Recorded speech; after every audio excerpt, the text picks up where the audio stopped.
العلی العظیم بسم اللہ الرحمن الرحیم الحمد للہ الذی لا يبلغ مدحته القائلون ولا يحسن عماءه العادون ولا يؤدي حقه المجتهدون ثم الصلاة والسلام على رسول الثقلين جد الحسن والحسين ومحبوب رب المشرقين والمغربين سيدنا ومولانا وطبيب قلوبنا وشفيع ذنوبنا أبي القاسم المصطفى محمد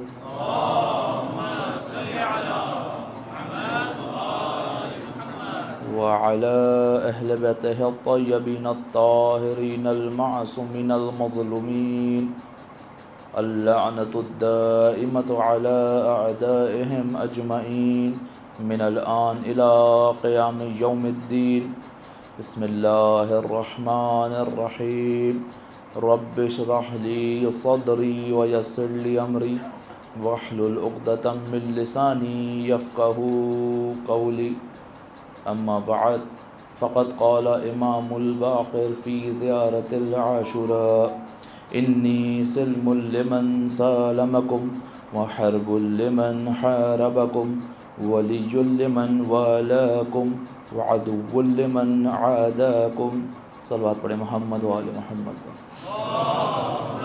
صلی اللہ وآل محمد وعجل فرجهم۔ گزشتہ گفتگو میں آپ کے سامنے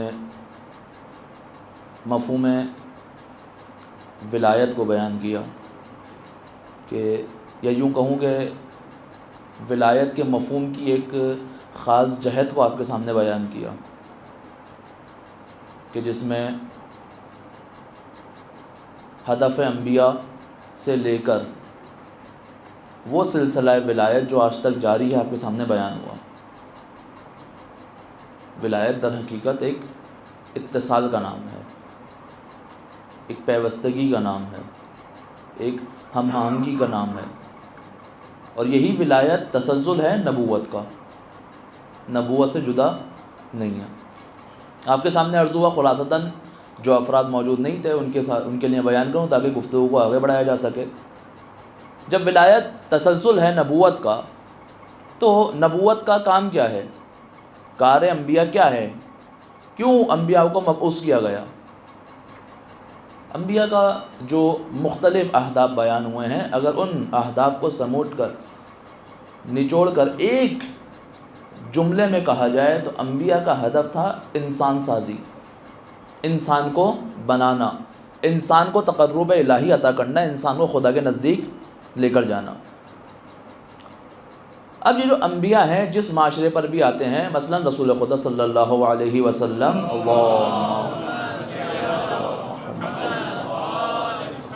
کہ جن کو رحمت للعالمین کہا گیا، تمام عالمین کے لیے رحمت کہا گیا، یعنی اس کا مطلب یہ ہے کہ ان کا جو کام ہے، ان کا جو ہدف ہے، ایک ایک انسان تک اپنی رحمت کو پہنچانا، ایک ایک انسان تک اس ہدف الہی کو پہنچانا، اور ایک ایک انسان کا ہاتھ پکڑ کر اسے خدا کی طرف لے کر جانا، ایک ایک انسان کی کردار سازی کرنا، انسان کو انسان کے اعلیٰ مقام تک پہنچانا، یہ کار نبی ہے۔ خوب، اب دیکھیں کہ رسول خدا ایک ایک افراد تک، ایک ایک فرد تک گئے یا نہیں گئے؟ وہ ممکن نہیں ہے۔ کیوں؟ کیونکہ ظاہری طور پر وہی حیات بخشی ہے جو انسانوں کو دی جاتی ہے، ایک سادہ انسان کو دی جاتی ہے۔ اس کا مطلب یہ ہے کہ حیات جو ہے وہ لیمیٹڈ ہے۔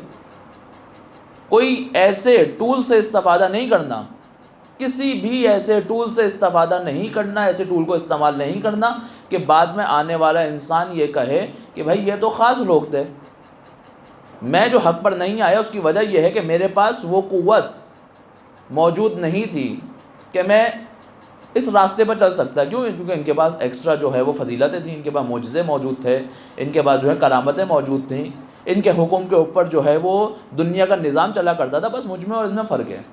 تو اہل بیت نے کیا کیا، انبیاء نے کیا کیا، انسانی لبادے میں رہ کر، انسانی محدودیتوں کے ساتھ، انسانی لمیٹیشن کے ساتھ اس مقام پر پہنچ کر دکھایا۔ اب اس مقام تک پہنچنے کے لیے اب جب لمیٹیشن ہے، انسانی لمیٹیشن ہے، تو وہ ایک ہی وقت میں 10,000 جگہ نہیں ہو سکتے۔ ایسا نہیں ہو سکتا کہ ان کو 20,000 سال کی زندگی دے دی جائے یا تا قیامت کی زندگی دے دی جائے۔ اب تمام آنے والے انسانوں تک ان کی رحمت پہنچے ہی نہیں ہو سکتا۔ کیوں؟ کیونکہ انسانوں کے لبادے میں ان کو بھیجا گیا، اس کی کوئی لمیٹیشنز ہیں۔ تو انبیاء کیا کرتے ہیں؟ انبیاء ایک سسٹم بناتے ہیں۔ اس سسٹم کا کام کیا ہوتا ہے؟ اس سسٹم کا کام یہ ہوتا ہے کہ جب کوئی بھی انسان اس سسٹم کے اندر آئے گا تو جیسے ہی اس سسٹم کے پروسیس کے اندر وہ آ جائے گا تو خود بخود اس کی کردار سازی اور اس کی انسان سازی شروع ہو جائے گی۔ جب وہ داخل ہوگا تو وہ حیوان ہوگا، لیکن جب وہ باہر نکلے گا تو وہ ایک انسان کامل بن کر باہر نکلے گا۔ تاریخ میں بہت زیادہ مثالیں موجود ہیں۔ رسول خدا کے دور کی ہو تو جناب ابو ذر، جناب سلمان، حضرت مقداد، بے تحاشا مثالیں، حضرت عمار، بے تحاشا مثالیں کہ اسلام سے پہلے کی زندگی اور اسلام کے بعد کی زندگی۔ ان کے بعد ائمہ کے دور کے اندر مختلف مثالیں، یہاں تک کہ اس اوج کمال انسانیت تک پہنچا دیا کرتے تھے کہ ان کے کلام کے اندر اتنی تاثیر ہوتی تھی کہ جیسے ہی کوئی دعا کرتے تھے فوراً قبول کی جاتی تھی خدا کی بارگاہ میں۔ امام سجاد علیہ السلام کا دور ہے، اللہم صلی علی محمد و امام سجاد کے دور میں مدینہ میں قحط سالی آئی، خشک سالی آئی، بارشیں نہیں ہو رہی، لوگ شدید مشکل کا شکار ہیں، مختلف کوششوں میں لگے ہوئے کسی طریقے سے مثلاً یہ ابر رحمت ہمارے اوپر آ جائے، نہیں آ رہی۔ ایک شخص نے دیکھا، مختلف لوگ دعائیں مانگ رہے، قبول نہیں ہو رہی، لیکن ایک شخص نے دیکھا ایک سیاہ فام غلام آیا ہے اور وہ مسجد میں جا کر بیٹھا ہے۔ ابھی اس نے اپنی دعا کے لیے ہاتھ اٹھائے ہیں اور ادھر بادل آئے اور بارش شروع ہوئی۔ یہ بڑا تعجب ہوا اس کو کہ اتنے بڑے بڑے افراد، اتنے بڑے بڑے علماء دعا مانگ رہے ہیں، کسی کی دعا قبول نہیں ہو رہی۔ یہ غلام کے پیچھے پیچھے، غلام مسجد سے نکلا، پیچھے پیچھے دیکھتا ہے کہ امام سجاد کے گھر میں داخل ہوا، پیچھے داخل ہوا، کہا آپ سے ایک خواہش ہے۔ کیا خواہش ہے؟ خواہش یہ ہے کہ مجھے آپ کا ایک غلام چاہیے۔ مولا نے کہا ٹھیک ہے۔ مولا نے اپنے تمام غلاموں کو آواز دی، جب سارے غلام آگے کھڑے ہوا، کہا کون سا چاہیے؟ کہا نہیں، ان میں سے کوئی نہیں چاہیے، جو مجھے درکار ہے وہ ادھر موجود نہیں ہے۔ امام نے اس کا نام لے کر پکارا کہ تم بھی نیچے آؤ۔ کیوں نہیں آ رہا؟ کیونکہ چاہتا نہیں ہے مولا کی غلامی کو چھوڑے، کیونکہ ایسا آقا کس کو نصیب ہوگا کہ جو آقا بھی ہو اور امام معصوم بھی ہو؟ ہر کسی کی قسمت ایسی کہاں۔ جب بلایا گیا امام کے حکم کی تعمیل کے نیچے آیا اور اس نے کہا مجھے غلام چاہیے۔ مولا نے کہا، اس کو حکم دیا کہ تم چلے جاؤ۔ اس نے کہا مولا میں آپ کو چھوڑ کے جانا نہیں چاہتا۔ مولا نے کہا ہماری بارگاہ میں جو آتا ہے ہم اسے خالی ہاتھ واپس نہیں لوٹاتے۔ اس نے خدا بند متعال کی بارگاہ میں دوبارہ دعا کے ہاتھ بلند کیے اس غلام نے اور کہا کہ اے بار الہ، مجھے وہ وقت نہ دکھا کہ جب میں ان کی غلامی سے نکلوں۔ نہ غلامی سے نکلنا چاہتا ہے اور حکم ہے امام کی تعمیل کرنا واجب۔ تاریخ لکھتی ہے کہ اس شخص کی اسی وقت روح پرواز کر جاتی ہے اور مر جاتا ہے۔ خدا نے اس کو ایک سنگین امتحان سے بچا لیا۔ جیسے ہی مرتا ہے وہ سامنے والا شخص شدید افسوس کا شکار ہو جاتا ہے اور کہتا ہے کہ آج میں نے ایک بہترین عابد کو کھو دیا، یہ کہتا ہوا باہر چلے جاتا ہے۔ اب سوال یہ ہے امت مسلمہ سے کہ کیوں ہر وقت اہل بیت کے آثار کی طرف تو متوجہ ہوتے ہیں، لیکن کیوں یہ نہیں سوچتے کہ اس غلام کو جس نے وہ مقام عطا کیا ہے میں اس سے متصل ہو جاؤں؟ کیوں میں اس سے غلام سے متصل ہوں؟ جب وہ تربیت کرنے والا موجود ہے تو اس کے پاس کیوں نہ جاؤں؟ وہ اہل بیت تربیت کیا کرتے تھے، اور جب اس سسٹم میں افراد آ جایا کرتے تھے تو ایسی تربیت پا کر نکلتے تھے کہ جب خدا کی بارگاہ میں ہاتھ کو بلند کریں تو فوراً دعائیں قبول ہوا کرتی تھیں۔ یعنی وہ تقرب الہی، وہ کمالی انسان کمالیہ تک پہنچایا کرتے تھے، کامل انسان، پرفیکٹ انسان بنا کے نکلتا تھا۔ خوب تو بس انبیاء ایک ایک کر کے افراد کے پاس نہیں جاتے تھے، بلکہ سسٹم لانچ کرتے تھے, سسٹم بناتے تھے. اس کے برعکس دنیاوی سسٹم بھی کام کر رہا ہے, یہ بھی آپ کے سامنے میں نے عرض کیا. اب یہ جو سسٹم ہے یہ کام کیسے کرتا ہے؟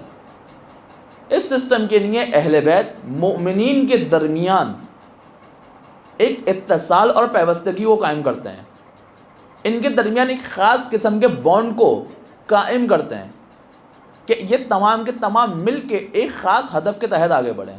ان کا خدا ایک, ان کا نبی ایک, ان کا امام ایک, ان کی کتاب ایک, ان کی راہ ایک, ان کی روش ایک, ان کا ہدف ایک. جب یہ تمام کے تمام افراد مل کر اس طرح سے خدا کی راہ میں آگے بڑھتے ہیں اور ایک امام کی ولایت کے نزدیک, تو اس کو کہا جاتا ہے ولایت بین مومنین. یہ وہ ولایت ہے جو مومنین کے درمیان جو ہے وہ قائم اور دائم ہے. یہ کیا ہے, کس کا کام ہے؟ یہ انبیاء کا کام ہے. اور جب نبی نہ ہو تو یہی عہدہ منتقل ہوتا ہے امامت کی طرف. کیونکہ اب نبی کسی نبی کو آنے کی ضرورت نہیں ہے. کیوں نہیں ہے؟ شریعت کامل ہو چکی ہے. تمام کے تمام احکامات جس کی ضرورت تھی وہ کامل ہو گئے. اب فقط و فقط اس چیز کی ضرورت ہے کہ کوئی ایک ایسی لیڈرشپ ہو جو تمام کے تمام لوگوں کے اندر اس بانڈ کو قائم رکھ لے. اب ایک ایسی لیڈرشپ کی ضرورت ہے جو موجود ہو, تمام کے تمام لوگوں کو ایک ہدف کے تحت جمع کرے. اب ایک ایسی لیڈرشپ کی ضرورت ہے جو لوگوں کو حقیقی ان کا ہدف سمجھائے, بتائے اور ان کو اکٹھا کر کے خدا کی طرف لے کر جائے. اس لیڈرشپ کو کہا جاتا ہے ولی خدا. کیوں؟ کیونکہ یہ ولایت کو معاشرے میں نافذ کرتا ہے, مومنین کے درمیان نافذ کرتا ہے. جتنی مضبوط ولایت ہوتی ہے اتنا ہی سفر تیزی سے ادا کیا جاتا ہے, اور یہی ولایت اگلے دور میں منتقل ہوتی گئی. اس کے مقابل پہ شیطان اپنا کام کر رہا ہے. اچھا, یہ جو تمام کی تمام باتیں کی ہیں کہاں سے کی ہیں؟ قرآن اسی گواہی دیتی ہے. کل پچھلے دفعہ آپ کے سامنے میں نے آیتوں کی تلاوت کی تھی. سورہ ممتحنہ کے اندر خداوند متعال ارشاد فرما رہا ہے, لا تتخذوا عدوی وعدوکم اولیاء, کہ اپنے دشمنوں کو اور میرے دشمنوں کو ولی قرار نہ دو. کیا مطلب ولی قرار نہ دو؟ دوست قرار نہ دو, ان سے محبت نہ کرو. نہیں, اس سے بڑھ کر بات کی جا رہی ہے. ولی قرار نہ دو, اولیاء کا لفظ ہے, ولی کی جمع ہے. یعنی اس کا مطلب یہ ہے کہ اپنے اور ان کے درمیان دلی رغبت کو قرار نہ دو. اپنے اور ان کے ہدف کے اندر جو دوری موجود ہے اس کو پہچانو. تمہارا ہدف کیا ہے, ان کا ہدف کیا ہے, اس کو پہچانو. ایسا ہو ہی نہیں سکتا ہے خدا کا دشمن کا ہدف وہی ہو جو ولی خدا کا ہدف ہے. تو میرے دشمن اور اپنے دشمنوں کو اپنا ولی قرار نہ دو. تمہارا ان سے ہدف الگ ہے, تمہارا ان سے راہ الگ ہے, تمہاری ان سے روش الگ ہے, تمہارا حاکم الگ ہے, تمہارا ولی الگ ہے. تم اس سسٹم کے تحت آگے نہ بڑھو جو دنیاوی سسٹم ہے, بلکہ تم اس سسٹم کے آگے, اس سسٹم کے تحت آگے چلو جو الہی سسٹم ہے. جس سسٹم کو کس نے لانچ کیا ہے؟ انبیاء نے لانچ کیا. اور سسٹم کو کون آگے لے کے جا رہا ہے؟ ولی خدا آگے لے کے جا رہا ہے. اس سسٹم کے تحت ولایت تم آ جاؤ. پھر آگے کہتے ہیں تُسِرُّونَ إِلَيْهِمْ بِالْمَوَدَّةِ, تم ایسا نہ ہو کہ اگر ظاہری طور پہ ان سے ولایت نہیں رکھ رہے تو خاموشی سے مخفی انداز میں تمہارے دلوں کے اندر ان کی محبت پائی جائے. نہیں, مخفی انداز میں بھی نہیں پائی جانی چاہیے. ایسا نہ ہو کہ ظاہری طور پہ تم نہیں کر رہے خوف کے مارے, لیکن دل کے اندر رغبت رکھتے ہو, دل کے اندر محبت رکھتے ہو. یہ بھی نہیں ہونا چاہیے. پھر اس کے بعد قرآن آگے بڑھ کے سورہ ممتحنہ آیت نمبر 4 میں کہتا ہے قَدْ كَانَتْ لَكُمْ أُسْوَةٌ حَسَنَةٌ فِي إِبْرَاهِيمَ وَالَّذِينَ مَعَهُ, کہ خدا نے قرار دیا ہے اس کام کے لیے ابراہیم کو تمہارے لیے نمونہ عمل, آئیڈیل, اور ان افراد کو جو اس کے ساتھ تھے. اب آپ چیختے رہیں, چلاتے رہیں کہ یہ معصومین ہمارے لیے آئیڈیل نہیں ہو سکتے, تو قرآن کی گواہی موجود ہے. قرآن کہہ رہا ہے یہ تمہارے آئیڈیل ہیں. میں نہیں مان رہا, خوب عجیب بات. قرآن واضح الفاظ ہے, قَدْ كَانَتْ لَكُمْ أُسْوَةٌ حَسَنَةٌ, واضح الفاظ ہیں قرآن کے کہ تمہارے لیے کیا ہیں, یہ آئیڈیل ہے. کون آئیڈیل ہے؟ فی ابراہیم, حضرت ابراہیم کی ذات, والذین معہ, اور وہ افراد جو ابراہیم سے جڑ گئے. صرف ابراہیم کا نام نہیں لیا, تمام کے تمام اصحاب ابراہیم بھی تمہارے لیے آئیڈیل ہیں. آئیڈیل کس کو کہتے ہیں؟ جس کی زندگی کو انسان کاپی کر سکتا ہو, جس کی زندگی پہ انسان چل سکتا ہو, جس کے نقش قدم پہ انسان آگے بڑھ سکتا ہو. ورنہ آئیڈیل ہونے کا معنی پیدا نہیں کرے گا, ورنہ آئیڈیل نہیں ہوگا. آئیڈیل کہتے ہی اس کو ہے جس کے پیچھے انسان چلے. بس جب ابراہیم اور ان کے اصحاب انسانیت کے لیے آئیڈیل ہو سکتے ہیں تو آل ابراہیم اور آل ابراہیم کے اصحاب بھی انسان کے لیے آئیڈیل ہو سکتے ہیں. انسان کو اپنی زندگی کے اندر ان کو فالو کرنا ہے، ان کے پیچھے چلنا ہے اور ان اہداف کو قرار دینا ہے جن اہداف کو انہوں نے قرار دیا. خوب کیا کیا تھا حضرت ابراہیم اور ان کے اصحاب نے؟ کوئی تو خاص کام ہوگا نا. خدا پہلے کہہ رہا ہے کہ دشمن خدا کو ولی اپنا ولی قرار نہ دو، ان کے ساتھ نہ چلو، مخفی بھی ان کے ساتھ روابط نہ رکھو، اور اس کام کے لیے حضرت ابراہیم اور ان کے اصحاب کو میں نے تمہارے لیے آئیڈیل بنایا. تو حضرت ابراہیم نے کیا کیا تھا جو آئیڈیل بنایا گیا ہے؟ حضرت ابراہیم نے اپنے دور کے اندر اذ قالوا لقومہم، اپنے قوم سے کہا کہ انا براء منکم ومما تعبدون من دون اللہ، کہ ہمارے اور تمہارے درمیان براءت ہے، ہمارے اور تمہارے درمیان دوری ہے. ہم تمہارے ساتھ کبھی اٹیچ نہیں ہو سکتے، نہ تمہارے ساتھ اور نہ ان کے ساتھ جن کی تم عبادت کرتے ہو. عبادت کس کو کہتے ہیں؟ کیا عبادت فقط نماز پڑھنے کو کہتے ہیں؟ روزہ نہیں. کسی کے سامنے جھک جانا یعنی اس کی عبودیت کے اندر آ جانا، کسی کے سامنے سر کو جھکا دینا یعنی اس کی پرستش کرنا. عبادت کا مفہوم یہ ہے. حضرت ابراہیم کہہ رہے ہیں کہ ہمارے اور تمہارے درمیان براءت ہے، اور تمہارے خداؤں سے ہماری براءت ہے جن کے سامنے تم جھک جاتے ہو. کفرنا بکم وبدا بیننا وبینکم العداوہ، ہم اس چیز سے پلٹ گئے ہیں جس کو تم مانتے ہو. ہمارے اور تمہارے درمیان عداوت کے سوا کچھ نہیں ہے، دشمنی کے سوا کچھ نہیں ہے. والبغض، اور بغض کے سوا کچھ نہیں ہے. ہمارے اور تمہارے درمیان دشمنی اور بغض کے سوا کچھ نہیں ہے. کب تک رہے گی یہ دشمنی؟ حتی تؤمنوا باللہ، اس وقت تک جب تک تم اللہ پر پلٹ کر ایمان نہیں لے آتے. کس چیز میں آئیڈیل قرار دیا حضرت ابراہیم کو خداوند متعال نے؟ یعنی جب ان کی قوم ایسے افراد کو اپنا ولی قرار دے رہی تھی، ایسے اپنا اولیاء قرار دے رہی تھی کہ جس کے ہدف کو وہ تبدیل کر رہے تھے، وہ ان کو خدا کے راستے سے موڑ کر کسی اور راستے کی طرف لے کر جا رہے تھے. ایسے افراد کو اپنا ولی قرار دے رہی تھی جو دشمن خدا تھے، ایسے افراد کے ساتھ دلی وابستگی رکھتے تھے جو خدا کے دشمن تھے، دنیا داری کے اندر مصروف تھے. تو کیا ہوا؟ حضرت ابراہیم نے کیا کیا؟ خاموشی سے بیٹھ گئے، انتظار کیا، کوئی ری ایکشن نہیں دیا، گھر میں اپنی عبادت انجام دیتے رہے، ہجرت کر کے چلے گئے. نہیں، کفرنا، میں منہ موڑتا ہوں تم لوگوں سے. کیا خود انجام دیا؟ کوئی ساتھی نہیں، ساتھیوں نے بھی انجام دیا، خود بھی اور ساتھیوں نے بھی. ہم منہ موڑتے ہیں تم لوگوں سے، ہمارے درمیان دشمنی اور بغض کے سوا کچھ نہیں ہے اس وقت تک جب تک تم پلٹ کر نہ آؤ. یہ براءت، یہ تبرہ جو ہے ہمارے یہاں یہ کوئی نئی رسم نہیں ہے، بلکہ خداوند متعال نے قرار دیا ہے. یہ تبرہ ہر دور کے اندر واجب ہے. تبرہ یعنی کیا؟ دشمن کو جلانا. تبرہ یعنی کیا؟ کسی مکتب کی توہین کرنا. تبرہ یعنی کیا؟ کسی کا مذاق اڑانا. نہیں، تبرہ یہ نہیں ہے. حضرت ابراہیم ڈائریکٹ تبرہ کریں. تبرہ یعنی کیا؟ یعنی اپنی صفوں کو ان سے جدا کر دینا، اپنے اہداف کو ان سے جدا کر دینا. یہ ہے در حقیقت تبرہ کا مفہوم جو امام سمجھا رہے ہیں، جو قرآن سمجھا رہے ہیں، جو حضرت ابراہیم سمجھا رہے ہیں. اب تبرہ رسول خدا کے دشمنوں سے واجب، مولا کائنات کے دشمنوں سے واجب، بی بی زہرا کے دشمنوں سے واجب، اسی طریقے سے آگے بڑھتا رہا امام حسن عسکری کے دشمنوں سے واجب. خوب، جب 11 ائمہ اور 13 معصومین کے دشمنوں سے تبرہ کرنا واجب ہے تو امام زمانہ کے دشمنوں سے تبرہ کرنے کو آپ سیاست کیوں کہتے ہیں؟ کیا لاجک ہے اس بات کی؟ جب 13 معصومین تک یہ عبادت رہا تو 14ویں معصومین سے تولا کرنے کو اور اس کے دشمنوں سے براءت کرنے کو اور اس کے دشمنوں سے بغض رکھنے کو اور اس کے دشمنوں سے اپنے راستے کو الگ کرنے کو اب تبرہ کیوں نہیں مانتے؟ وہ عین تبرہ ہے. یعنی اگر آج کے دور میں کسی کے لیے حجت تمام ہو جائے کہ کوئی سسٹم ہے جو امام کے ظہور کے اندر تاخیر بنا ہوا ہے، کچھ افراد ہیں جو امام کے سسٹم کے اندر تاخیر بنے ہوئے ہیں، کچھ ایسا گروہ ہے جو امام کے ظہور کو روکے ہوا ہے، کچھ افراد ایسا کام انجام دے رہے ہیں کہ جس سے ہم ظہور سے دور ہو رہے ہیں، ایسے افراد کے خلاف قیام کرنا بھی واجب ہے اور ان افراد کے اوپر تبرہ کرنا بھی واجب ہے۔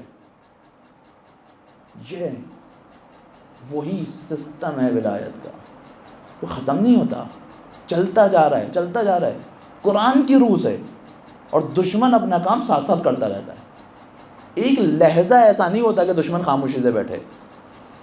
شیطان نے جس کام کو شروع کیا وہ کام انجام دیتا رہا۔ رسول خدا کا دور آیا، رسول خدا کے دور میں بھی حزب الشیطان بھی ہے، حزب اللہ بھی ہے۔ کام کیا ہے؟ حزب الشیطان سے نکلنا، حزب اللہ کے اندر آنا۔ ہدف کیا ہے؟ اس ہدف کو قرار دینا جو حزب اللہ کا ہدف ہے۔ دلی وابستگی کس سے ہونی ہے؟ حزب اللہ سے ہونی چاہیے۔ اچھا، حزب اللہ آج کے دور میں ایک جماعت یعنی لبنان کی کسی جماعت کی بات نہیں کر رہا، حزب اللہ یعنی اللہ کی فوج۔ یہ اور بات ہے کہ آج جو حزب اللہ ہے وہ بھی اللہ کی فوج ہے، لیکن مفہوم میرا ادھر ہے۔ حزب اللہ یعنی اللہ کی فوج، اس سے اٹیچ ہونا ہے، اس کی قربت کو اختیار کرنا ہے۔ یہ آج کی زندگی کا ہدف ہے انسان کی۔ اگر اس سے کوتاہی کرے گا، اس کا مطلب یہ ہے کہ ولایت خدا سے نکل گیا۔ یہی ہوا اور یہی تاریخ میں چلتا رہا۔ رسول خدا کے بعد کچھ لوگوں نے اس حقیقی ولایت سے خود کو جوڑے رکھا اور خود کچھ افراد کیا ہو گئے؟ جدا ہو گئے۔ جو افراد جدا ہوئے، مولا کائنات کی 3 جنگیں اپنے دور خلافت میں ان سے پیش آئیں: جنگ جمل، جنگ صفین اور جنگ نہروان۔ یہ جو کربلا کا تذکرہ ہم کرتے ہیں، در حقیقت یہ جنگ صفین کا ایک تسلسل ہے، کوئی نئی چیز نہیں ہے، جنگ صفین کا ہی تسلسل ہے۔ کچھ افراد مولا کائنات کی ولایت کو قبول کرتے ہوئے مولا کی تحت ولایت آ گئے، کچھ افراد مولا سے لڑے رہے، مولا کے مقابلے پر آئے۔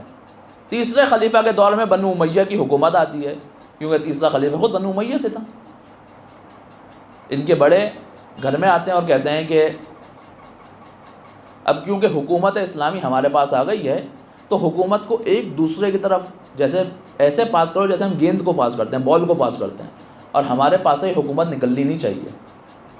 تیسرے خلیفہ کے دور میں، اور تیسرے خلیفہ کے دور میں سب سے زیادہ اختیارات ملے کس کو؟ امیر شام کو، شام کے اندر۔ مولا کائنات کا دور آتا ہے، مولا نے آتے ہی کیا کیا؟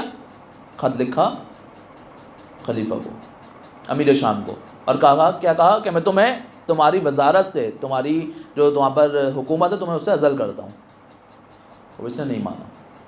اتنے عرصے میں یہ اپنے پیر شام کے اندر مضبوط کر چکا ہے، شام کے اندر بہت زیادہ اس کا ہولڈ ہے۔ مولا نے عزل کیا، نہیں مانا۔ نتیجے میں کیا ہوئی؟ جنگ شروع ہوئی، جنگ شروع ہوئی اور مولا کائنات کا لشکر دیکھتے ہی دیکھتے غالب آنا شروع ہو گیا۔ جب دیکھا کہ ہم ہار رہے ہیں تو یہ دیکھیں حزب الشیطان کا طریقہ کار ہی ہوتا ہے، لوگوں کو دھوکہ دیتا ہے مقدسات کے ذریعے سے۔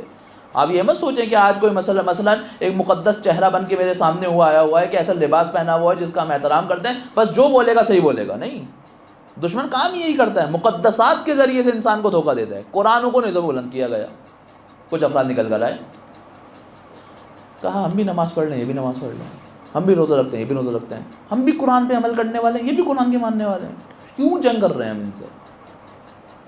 ہم لڑے ہی کیوں ان افراد سے؟ یہ بے بصیرتی ہے۔ حضرت عمار یاسر بیان کرتے ہیں، دیکھو یہ مسئلہ نماز روزے کا نہیں ہے، یہ مشکل یہ ہے ہی نہیں۔ خدا ہی قسم میں نے ان دونوں پرچموں کو پہلے بھی لڑتے دیکھا ہے۔ کب کی بات کر رہے ہیں؟ جنگ بدر کی بات کر رہے ہیں کہ پرچم حزب اللہ کے نیچے رسول خدا مولا کائنات موجود ہیں اور پرچم حزب الشیطان کے نیچے بنو امیہ موجود ہے۔ آج یہ وہی وقت ہے، مسئلہ نماز روزے کا نہیں ہے، مسئلہ اس ولایت کا ہے جس کو یہ خراب کر رہے ہیں، مسئلہ اس ہدف الہی کا ہے جس کو یہ برباد کر رہے ہیں۔ کچھ کو بات سمجھ آئی، کچھ کو بات سمجھ نہیں۔ کہا نہیں، مولا نے کہا کیا چاہتے ہو؟ کہا جنگ بندی کی جائے۔ مولا نے حکم دیا کس کو؟ جناب مالک کو، کہ واپس پلٹ آؤ۔ جناب مالک کون؟ بابصیرت ترین شخص. مالک کون؟ شجاع شخص. مالک کون؟ مطیع محض وقت خدا، ولی خدا. کیا کیا؟ چند قدموں کے فاصلے پر ہیں امیر شام کے، کہ چاہے تو قتل کر دے. نہیں، مولا کا حکم آ گیا، فوراً پلٹے. کیا ہوا؟ کہا بھائی اختلاف ہو گیا، کیا چاہتے ہو؟ کہا حکمیت چاہتے ہیں. حکمیت یعنی کیا؟ Table talk. مولا نے کہا ٹھیک ہے، میں اپنی جانب سے ابن عباس کو بھیجنا چاہتا ہوں. کہا نہیں، ابن عباس تو آپ کا آدمی ہے، یہ تو آپ کا بندہ ہے، یہ جائے گا تو آپ کے حق میں ہی فیصلہ کر کے آئے گا، کچھ اور کریں. مولا نے کہا اچھا ٹھیک ہے، میں مالک اشتر کو بھیجنا چاہتا ہوں. کہا نہیں، مالک اشتر بھی ہمیں قبول نہیں ہے. کیا چاہتے ہو؟ اب یہ دشمن کا ایک اور کام کہ خدا کے لشکر کے اندر اپنے افراد کو خریدا ہوا ہوتا ہے. کس کو بھیجنا چاہتے ہو؟ ابو موسیٰ اشعری کو. ٹھیک ہے، ادھر سے کون آیا؟ امریاس آیا. جا کر گفتگو ہوئی کہ میں علی کو عزل کرتا ہوں حکومت سے تو معاویہ کو کروں. دونوں کو حکومت سے ہٹاتے ہیں اور حاکمیت کا فیصلہ، خلافت کا فیصلہ لوگوں کے اوپر چھوڑ دیتے ہیں کہ لوگ جس کو چاہیں انتخاب کر لیں. ٹھیک ہے، پہلے اناؤنسمنٹ کس نے کرنی ہے؟ ابو موسیٰ اشعری نے کرنی ہے. بھیجا گیا اوپر، ہاتھ میں انگوٹھی پہنا ہوا ہے. انگوٹھی کو اتارا اور کہا جس طرح میں اس انگوٹھی کو اتار رہا ہوں اس طرح میں نے علی کو حکومت سے عزل کیا. اب باری ہے امریاس کی. امریاس آیا، پہلے سے انگوٹھی اتاری ہوئی ہے، انگوٹھی کو پہنا اور کہا کہ جس طرح میں اس انگوٹھی کو پہنتا ہوں اس طرح میں معاویہ کو حاکم بناتا ہوں. اب خلاف ورزی ہوئی، مذاکرات کی، ایک گہما گہمی مچی. تو یہ جنگ رکی اور واپس پلٹے.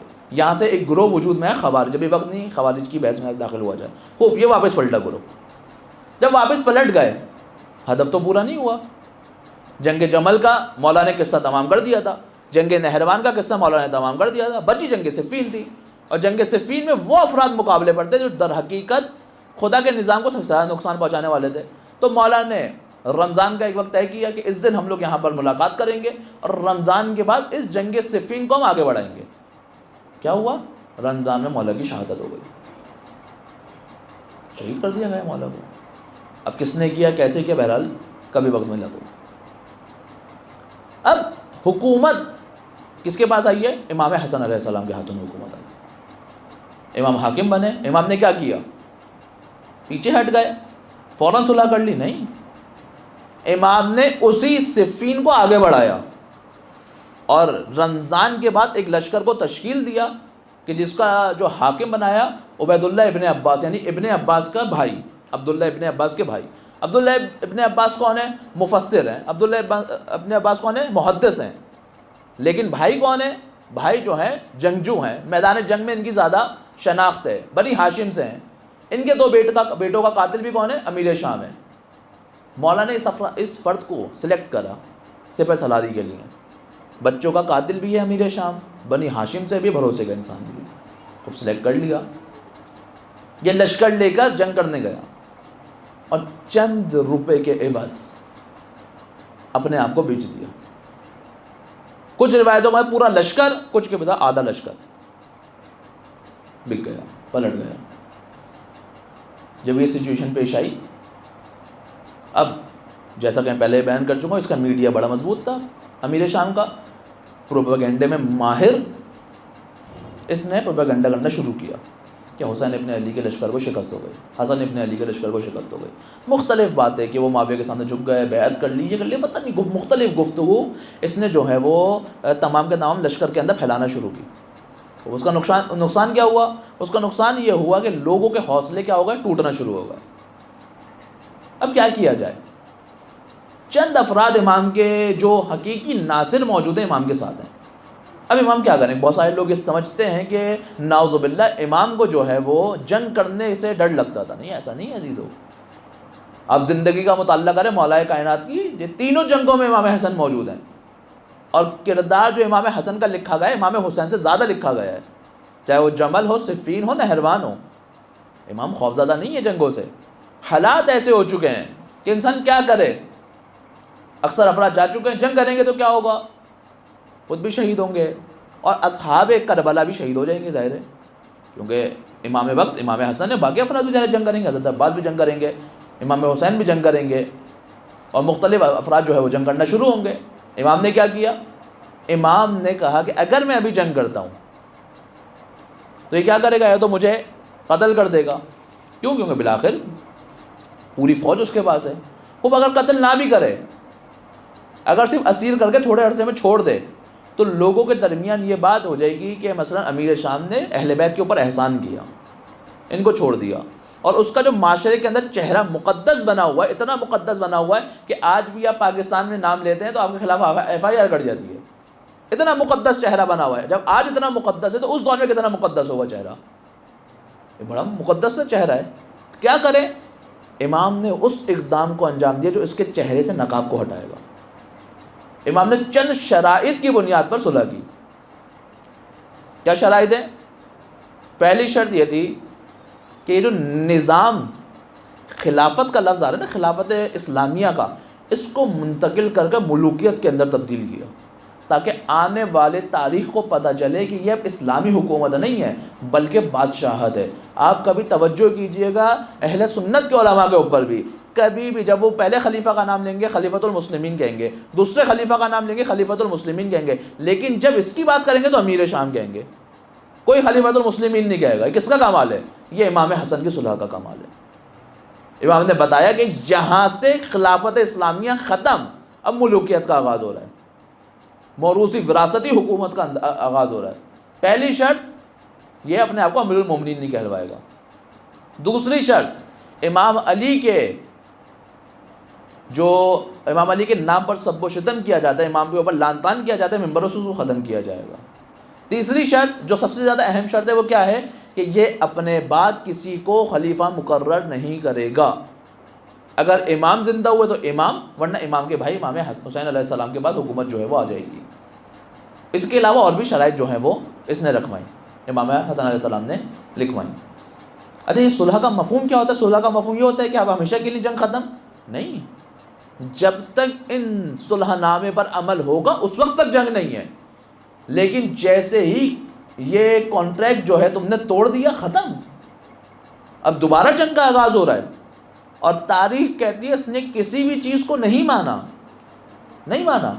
جناب امیر کے اوپر سب و شتم چلتا رہا، لعن طعن چلتا رہا، اس کے ساتھ ساتھ اپنے جاتے وقت کیا کیا اس نے؟ اپنے بعد کس کو خلیفہ بنایا؟ یزید۔ واضح ہے کہ آج تاریخ کے اندر جب ہم مطالعہ کرتے ہیں تو سمجھ آتا ہے کہ امام حسن کے صلح نے کیا کام انجام دیا ہے۔ اب اس کو تھوڑا سا پیچھے آئیے تاریخ میں اور دیکھیے امام صلح نہ کرتے، جنگ کرتے، کیا ہونا تھا؟ امام اگر جنگ کرتے، امام کی شہادت نہیں تو اسیری۔ اب یہ جو مشن تھا، یہ جو ہدف تھا حکومت اسلامیہ کا، یہ جو ہدف تھا لوگوں کے درمیان ولایت کو قائم کرنے کا، یہ جو ہدف تھا پورے معاشرے کو خدا کی طرف لے کر جانے کا، وہ کیا ہو جاتا؟ اب جب یہ حاکم بن جاتا، تو جب یہ بغیر حاکمیت کے اتنا زیادہ پروپیگنڈا کرتا تھا، حاکم بن کر کتنا کرتا؟ آپ دیکھیں جب مولا کائنات شہید ہوئے مسجد کے اندر تو لوگوں کیا ہوا؟ حیرانی ہوئی، واقعی لوگ حیران تھے کہ علی کا مسجد سے کیا لینا دینا۔ جب اسیروں کو شام لے کر گیا تو لوگ حیران تھے کہ اہل بیت یا رسول خدا کے کوئی اور رشتہ دار بھی ہیں بنو امیہ کے علاوہ؟ اتنا پروپیگنڈا، کوئی نہیں جانتا تھا کوئی اہل بیت بھی موجود ہے، کوئی نہیں جانتا تھا کہ یہ افراد کون ہیں، کوئی نہیں جانتا تھا مولا کائنات کو۔ اب اگر امام شہید ہو جاتے، تمام کی تمام فورس جو کربلا میں کام آنی تھی وہ بھی شہید ہو جاتی، تو یہ لوگ کیا کرتے؟ آج اگر کوئی نبی کو جانتا تو وہ معاویہ کے نام سے جانتا، آج اگر کوئی سمجھتا کہ حقیقی اسلام کیا ہے وہ اس کے سسٹم کو سمجھتا، آج اگر کوئی نام لیوا ہوتا تو وہ انہی کا نام لیوا ہوتا۔ لیکن امام نے صلح سے وہ کارنامہ انجام دیا ہے جو امام حسین نے جنگ سے انجام دیا ہے۔ کیا کیا؟ ان کے ہدف کو نیست و نابود کر دیا۔ آج ہدف مولا کائنات زندہ ہے، آج ہدف امام حسن علیہ السلام زندہ ہے کہ ان کو کوئی بھی خلیفہ نہیں سمجھتا، ان کی تعلیمات کو کوئی حجت نہیں مانتا، کوئی نہیں مانتا۔ آج بھی افراد جب جنگ صفین کو بیان کرتے ہیں تو کہتے ہیں کہ امام علی علیہ السلام حق پر تھے۔ آج بھی جب افراد امام حسن اور اس کے مد مقابل کا تذکرہ کرتے ہیں تو کہتے ہیں کہ امام حسن علیہ السلام حق پر تھے۔ آج بھی افراد جب کربلا کا تذکرہ کرتے بچانے کی لاکھ کوششوں کے باوجود کہنے پر مجبور ہیں اگر حق پر کوئی تھا تو وہ اہل بیت تھے۔ یہ صلح کا کمال ہے امام حسن کی۔ اور صلح کی ایک ایکسپائری ڈیٹ تھی، وہ ایکسپائری ڈیٹ کیا تھی؟ جب تک کانٹریکٹ پہ عمل ہوتا رہے گا۔ جب کانٹریکٹ ٹوٹا، امام کی شہادت ہوئی۔ اب جو امام حسین نکل رہے ہیں یہ بھی کوئی نئی چیز نہیں ہے، بلکہ در حقیقت اسی صفین کا تسلسل ہے۔ کیوں؟ کیونکہ انہوں نے جس ہدف کو قرار دیا تھا وہ انجام دے رہے ہیں۔ آپ دیکھیں شریعت محمدی کو پامال کیا جا رہا ہے، آپ دیکھیں بہن سے نکاح کو جائز قرار دیا جا رہا ہے، آپ دیکھیں شراب خور بندر باز شخص رسول کے منبر پر آ کر بیٹھا ہے۔ کوئی نئی چیز نہیں ہے، یہی کام پہلے بھی ہو رہا تھا، پہلے والے چھپ کر کرتے تھے، یہ ظاہری طور پر کر رہا ہے۔ اسی ولایت کے لیے امام نے اقدام اٹھایا اور لوگوں کے اندر اسی وابستگی کو دوبارہ پیدا کیا، ان کے دلوں کو آپس میں جوڑنا شروع کیا۔ آج ہمارے لیے کربلا یہی درس ہے کہ آپس میں ایک متحد ہو کر ایک اتحاد کے تحت ایک ولی خدا کے تحت سایہ امام کے ظہور کی طرف بڑھیں، اور جب امام کا ظہور ہو جائے تو امام کی تحت ولایت اس کام کو انجام دیں۔ کیوں؟ کیونکہ ابھی آپ نے سیمینار اٹینڈ کیا تھا جو مولانا نے دیا تھا کہ اگر کوئی شخص اپنے امام کی معرفت کے بغیر دنیا سے جاتا ہے تو ماتا میتتاً جاہلیہ، اس عالم میں مرتا ہے کہ وہ جہالت کی موت مرا ہے۔ آج کون ہے آپ کا امام؟ خوب غیبت میں، غیبت میں ہے تو ریپلیسمنٹ کیا ہے یا نہیں ہے؟ خوب اگر ہے تو وہ کیا ہے؟ اگر اس کی ریپلیسمنٹ کے معرفت کے بغیر انسان دنیا سے جائے تو کیا ہوگا؟ ریپلیسمنٹ نہیں ہے آپ کے نظریے کے مطابق تو بات ہی ختم ہو گئی۔ اس پہچانے وہ ولایت کیا ہے، ہماری رسپانسبلٹی کیا ہے۔ یاد رکھیں ایک ایک عمل انسان کو امام کے ظہور کے نزدیک لے کر جاتا ہے، اور ایک ایک عمل امام کو امام کے ظہور سے دور لے کر جاتا ہے۔ پرسوں جمعہ ہے، کل شب جمعہ ہے، جمعہ یعنی ظہور کا متوقع دن۔ کتنا انتظار کر رہے ہیں؟ کتنا احساس ہو رہا ہے کہ پرسوں امام آ سکتے ہیں؟ یہ میں خود پرسنلی جب میں نے اپنے استاد کے پہلا سیمینار دیا تھا تو انہوں نے ایک ٹاسک دیا تھا، انہوں نے کہا اس کو انجام تو تمہیں اندازہ ہوگا کہ لوگ امام کا کتنا انتظار کر رہے ہیں۔ میں کر چکا ہوں اس کام کو، آپ بھی انداز دیجئے، دیکھیے۔ ایک ڈائری لیں اور اپنے 10 یا 15 دیندار دوستوں کا اور رشتہ داروں کے نام لکھیں، دیندار، بے دین تو چھوڑ دیں، دیندار افراد کے نام لکھیں، اور ان سے پوچھیں اگلے 50 سال کا تمہارا کیا پلان ہے۔ انہوں نے کہا میں دعوے کے ساتھ کہہ سکتا ہوں کسی ایک کی پلاننگ میں بھی امام زمانہ شامل نہیں ہوں گے، میں نے خود ٹیسٹ کیا ہے، واللہ کسی ایک کی بھی پلاننگ میں امام زمانہ شامل نہیں تھے کہ اگر امام کا ظہور ہو جاتا ہے تو ہمیں کیا کرنا ہے، یا میں نے ایسا کیا کام کرنا ہے کہ امام کا ظہور ہو جائے۔ نہیں تھا، کسی کا نہیں تھا۔ آپ بھی ٹیسٹ کر لیں، مگر روایتوں میں نہیں آیا کہ ہمیں آمادہ رہنا ہے۔ وہ چیزیں جو یہاں پر مٹ کر ختم ہو جانی ہیں اس کے لیے اتنی محنت کرتے ہیں، اور وہ چیز جو یہاں بھی باقی رہے گی وہاں بھی باقی رہے گی، اس کی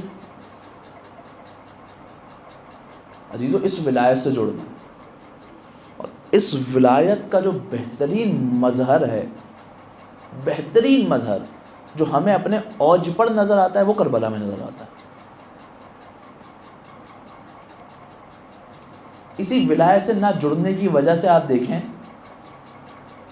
ہر امام کو شہید کیا گیا۔ اسی ولایت سے نہ جڑنے کی وجہ سے آپ دیکھیں جب مومنین اس تحت ولایت نہیں آئے تو امام معصوم تنہا ہو گئے۔ جب مومنین اس ولایت کے سائے میں آگے نہیں بڑھے تو اولیاء خدا کو کس طرح غربت کے عالم میں شہید کر دیا گیا۔ ایک روایت کے مطابق محشر میں جناب سیدہ جب ورود کریں گی اور ورود کر کے جب خدا ان سے کہے گا کہ آج آپ جو امر دینا چاہیں آپ دیں، آپ کی ہر بات مانی جائے گی، تو بیوی اپنی اولاد کے مصائب کو دیکھنا چاہیں گی، اور جب ان مصائب کو بیان کیا جائے گا تو بیوی اشبار ہوں گی، اور جب کہا جائے گا کہ آپ جنت میں داخل ہو جائیں تو کہیں گی میں اس وقت تک جنت میں داخل نہیں ہوں گی کہ جب تک میری اولاد کے عزاداروں کو جنت میں نہ بھیجا جائے۔ آپ کی قدر و منزلت بہت زیادہ ہے، بہت زیادہ ہے قدر و منزلت، اس کو ضائع نہ ہونے دیں۔ جتنی بڑی نعمت ہوتی ہے اتنا ہی بڑا سوال ہوتا ہے۔ اگر آج جناب سیدہ کی دعا بن کر آپ آئے ہیں تو آپ سے اتنا ہی زیادہ سنگین سوال کیا جائے گا۔ اس ولایت کو نہ کھونے دیں۔ اس ولایت کو کھونے سے ویسے ہی تشیع کو بہت زیادہ نقصان ہو چکا ہے۔ کس قدر مظلوم ہے تشیع۔ امام زمانہ فرماتے ہیں کہ جب میرے کسی شیعہ کو بے گناہ مارا جاتا ہے تو مجھے ایسا لگتا ہے کہ کسی نے میرے سینے پہ خنجر مارا ہو۔ کتنا عجیب ہے، مولا کہہ رہے ہیں آپ سے محبت کرتے ہیں، جب میرے کسی شیعہ کے اوپر ظلم ہوتا ہے ناحق تو ایسا لگتا ہے کہ مجھے کسی نے خنجر مارا۔ آپ مجھے بتائیں پچھلے 1200 سال میں کتنے شیعوں کو بے گناہ قتل کیا گیا ہے، اور ہر ایک قتل پر امام کو ایسا لگتا ہے جیسے ان کے سینے میں کسی نے خنجر مارا ہو۔ کس کی ذمہ داری ہے اس مشکل سے امام کی مدد کرنا، اس مشکل میں امام کی نصرت کرنا؟ اگر تشیع مدد نہیں کرے گی، امام کا حق ہے نا آپ سے پوچھ سکیں بھائی چلو ٹھیک ہے غیروں نے مدد نہیں کی لیکن تم تو میرے اپنے تھے، تمہیں تو میری نصرت کا خیال ہونا چاہیے تھا۔ ٹھیک ہے غیر مجھے یاد نہیں کرتے تھے لیکن تمہیں تو مجھے یاد کرنا چاہیے تھا۔ جب تم مصائب امام حسین سن کر گریہ کرتے تھے اور تم سے برداشت نہیں ہوتے تھے تو کیا تم نے کبھی یہ نہیں سوچا کہ تم نے کربلا سن رہے ہو، تم سے برداشت نہیں ہو رہی، مجھے تو کربلا کو دکھایا جا رہا ہے؟ امام کس طرح کربلا کو برداشت کرتے ہوں گے؟ عزیزو، آج اس امام کی شہادت ہے کہ جس کو اس کے گھر میں بھی امان نہیں ملی۔ ایک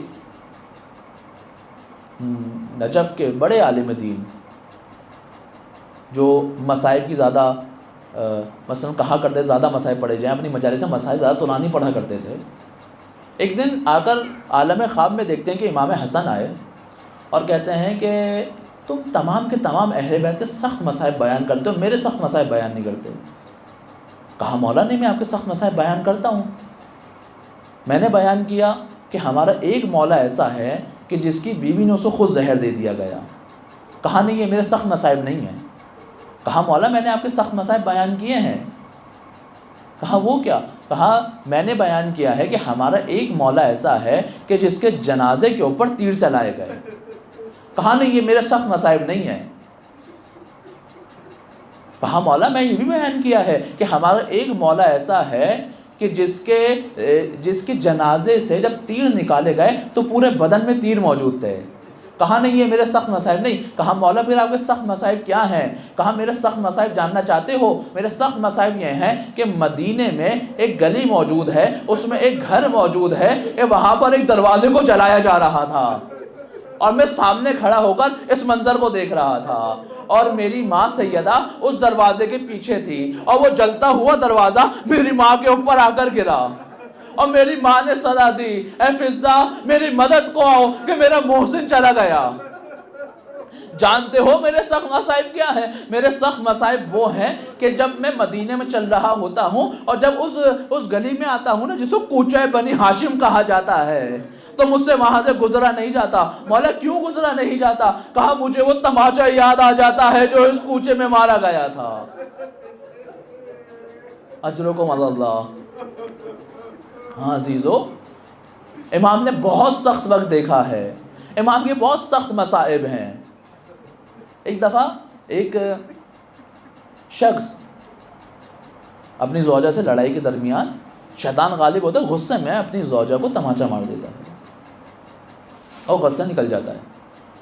جب شیطان کا غلبہ کم ہوتا ہے، احساسات پر قابو پاتا ہے، واپس آتا ہے اپنی زوجہ کی خدمت میں، کہتا ہے کہ معذرت چاہتا ہوں، مجھے تم پر ہاتھ نہیں اٹھانا چاہیے تھا۔ زوجہ بھی راہ خدا میں بہترین مددگار ہوتی ہے، کہتی ہے میں نے آپ کو معاف کیا، مجھے کوئی آپ سے شکوہ نہیں، بس صرف ایک گزارش ہے کہ آئندہ کبھی جب آپ کو غصہ آئے اور آپ کے اوپر شیطان غالب ہو تو کوشش کیجئے گا کہ بچوں کے سامنے مجھے تماچا نہ مارے ہیں، کہ آپ کے جانے کے بعد میرے بچوں سے یہ منظر برداشت نہیں ہوتا۔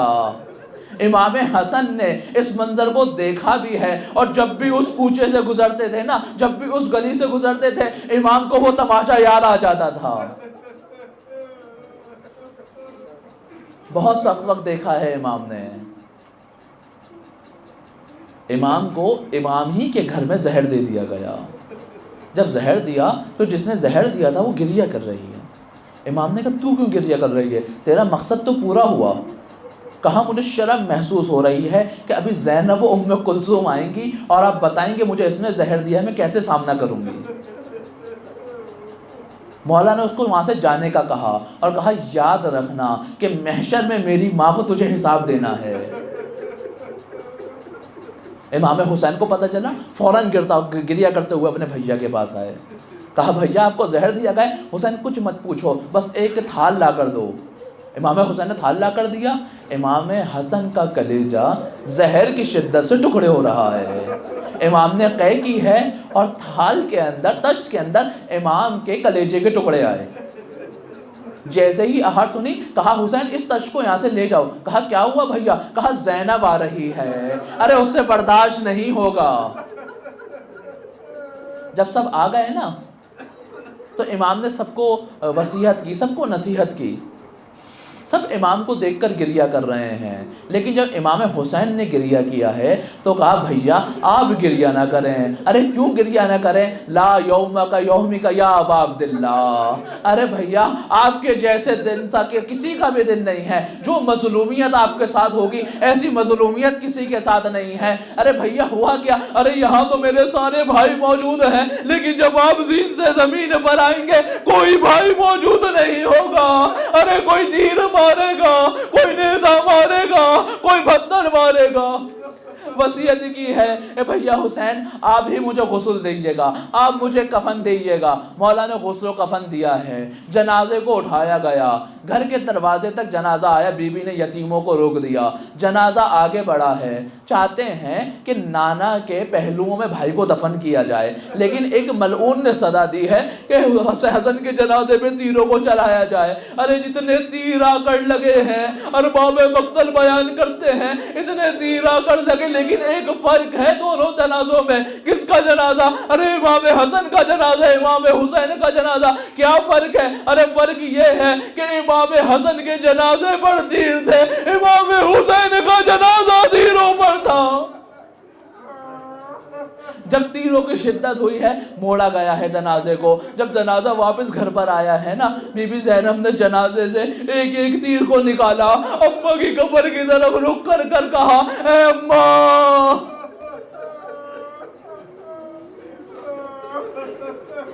لعنت اللہ علی القوم الظالمین، سیعلم الذین ظلموا ایام منقلب۔